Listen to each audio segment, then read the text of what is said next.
ರಾಜ್ಯ ಕಾಂಗ್ರೆಸ್ನಲ್ಲಿ ಆಂತರಿಕ ಭಿನ್ನಮತವನ್ನು ಶಮನಗೊಳಿಸಲು ರಾಜ್ಯ ಉಸ್ತುವಾರಿ ರಣದೀಪ್ ಸಿಂಗ್ ಸುರ್ಜೇವಾಲಾ ಅವರು ಶಾಸಕರೊಂದಿಗೆ ಸರಣಿ ಸಭೆಗಳನ್ನು ನಡೆಸುತ್ತಿದ್ದಾರೆ. ಈ ಸಭೆಗಳಲ್ಲೇ ಕುಣಿಗಲ್ ಶಾಸಕ ಎಚ್.ಡಿ. ರಂಗನಾಥ್ ಅವರು ಡಿಕೆ ಶಿವಕುಮಾರ್ ಅವರ ಪರವಾಗಿ ಭರ್ಜರಿ ಬ್ಯಾಟಿಂಗ್ ಮಾಡಿದ್ದಾರೆ. ಕಾಂಗ್ರೆಸ್ ಪಕ್ಷವನ್ನು ರಾಜ್ಯದಲ್ಲಿ ಅಧಿಕಾರಕ್ಕೆ ತರುವಲ್ಲಿ ಡಿಕೆಶಿ ವಹಿಸಿದ ಪ್ರಮುಖ ಪಾತ್ರವನ್ನು ಅವರು ಶ್ಲಾಘಿಸಿದ್ದಾರೆ.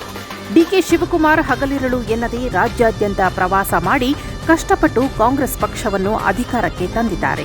ಅವರ ಶ್ರಮ, ಸಮರ್ಪಣೆ ಮತ್ತು ನಿಷ್ಠೆ ಇಡೀ ಪಕ್ಷಕ್ಕೆ ಗೊತ್ತಿದೆ. ಎಂಥದೇ ಸವಾಲಿನ ಸಂದರ್ಭವಾದರೂ ಡಿಕೆ ಶಿವಕುಮಾರ್ ಯಾವಾಗಲೂ ಪಕ್ಷಕ್ಕೆ ದೃಢವಾಗಿ ನಿಂತಿದ್ದಾರೆ ಎಂದು ಶಾಸಕ ರಂಗನಾಥ್ ಕೊಂಡಾಡಿದ್ದಾರೆ. ಡಿಕೆ ಶಿವಕುಮಾರ್ ಅವರಿಗೆ ಮುಖ್ಯಮಂತ್ರಿ ಸ್ಥಾನದ ಅವಕಾಶ ನೀಡಬೇಕೆಂದು ಒತ್ತಾಯಿಸಿರುವ ರಂಗನಾಥ್, ಡಿಕೆ ಶಿವಕುಮಾರ್ ಅವರಿಗೆ ಒಮ್ಮೆಯಾದರೂ ಅವಕಾಶ ನೀಡಬೇಕು.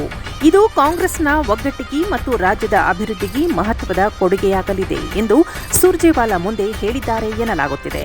ಈ ಮೂಲಕ ಡಿಕೆ ಶಿವಕುಮಾರ್ ಅವರಿಗೆ ಸಿಎಂ ಸ್ಥಾನ ನೀಡಬೇಕೆಂಬ ನೇರ ಬೇಡಿಕೆಯನ್ನು ಹೈಕಮಾಂಡ್ ಮುಂದಿಟ್ಟಿದ್ದಾರೆ. ಡಿಕೆ ಶಿವಕುಮಾರ್ ಪರವಾಗಿ ಶಾಸಕರ ವಲಯದಿಂದ ನಿರಂತರವಾಗಿ ಬರುತ್ತಿರುವ ಈ ಬೆಂಬಲ ರಾಜ್ಯ ಕಾಂಗ್ರೆಸ್ನಲ್ಲಿ ನಾಯಕತ್ವ ಬದಲಾವಣೆಯ ಚರ್ಚೆಯನ್ನು ಇನ್ನಷ್ಟು ತೀವ್ರಗೊಳಿಸಿದೆ.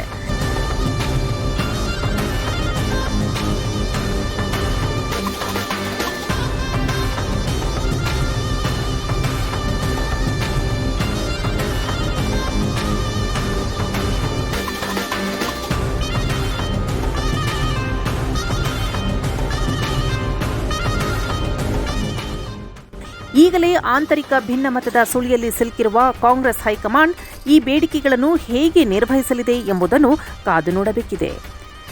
ಈಗಾಗಲೇ ದೆಹಲಿ ಪ್ರವಾಸ ಮಾಡಿರುವ ಸಿದ್ದರಾಮಯ್ಯ ಹಾಗೂ ಡಿಕೆಶಿ ಅವರ ನಡೆ ರಾಜ್ಯ ಕಾಂಗ್ರೆಸ್ನಲ್ಲಿ ಯಾವ ರಾಜಕೀಯ ಬೆಳವಣಿಗೆಗಳು ನಡೆಯಲಿವೆ ಎಂಬುದು ಈಗ ಎಲ್ಲರ ಕುತೂಹಲ.